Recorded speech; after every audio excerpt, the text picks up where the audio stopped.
კონკრეტულად რა არ მომწონს კალაძის მიერ მართული თბილისის შემთხვევაში, მოდი პრაქტიკაში გაჩვენებ. აი ეს არის ერთ-ერთი მაგალითი თბილისში იმ შენობების, რომლებიც ზოგიერთი ლამის 2 საუკუნის არის და ეხლა ესეთი ვითომ დროებითი რკინის კონსტრუქციებით ჰაერში გვიჭირავს და როდის დაენგრევათ თავზე მის მაცხოვრებლებს არ ვიცით. და ეს რომ რეალური პრობლემაა, ცოტა ხნის წინ მომხდარმა ტრაგედიამაც აჩვენა, როდესაც მსგავსი ავარიული სახლის ფასადის ნგრევის შედეგად ადამიანები მოკვდნენ.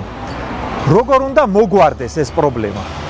უნდა შეიცვალოს დღევანდელი მიდგომა სამშენებლო სექტორის მიმართულებით. დღეს როგორ კეთდება, რომ მოდი ძმაო, აი აქ სკვერი რო იყო, მაგისმაგივრად ჯიგრულად корпуსი ჩამადგმევინე, ფული გავტეხოთ, აი მაგ მიდგომის მაგივრად საკითხი უნდა დადგეს და ჩვენ გვინდა დავაყენოთ ესე.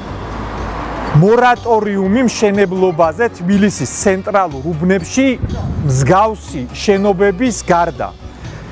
წავახალისოთ სამშენებლო სექტორი ასეთი პროექტების მიმართულებით. და ეს ყველაფერი უნდა გაკეთდეს საერთო არქიტექტურული გეგმის ფარგლებში. დღეს თბილისი რაღაცა ბომბეის რო დაამსგავსეს, არც საერთო სტილი რო არ არის და არც საერთო მშენებლობის სტანდარტი, ძველი თბილისის იერსახე და ახალი შენობები, რომ ხალხს თავზე აღარ ენგრეოდეს ეს ყველაფერი და თბილის თავისი სწორი, რეალური სახე დაუბრუნოთ. ეს არის რაც გვინდა, ეს არის რის გაკეთებასაც ვაპირებთ.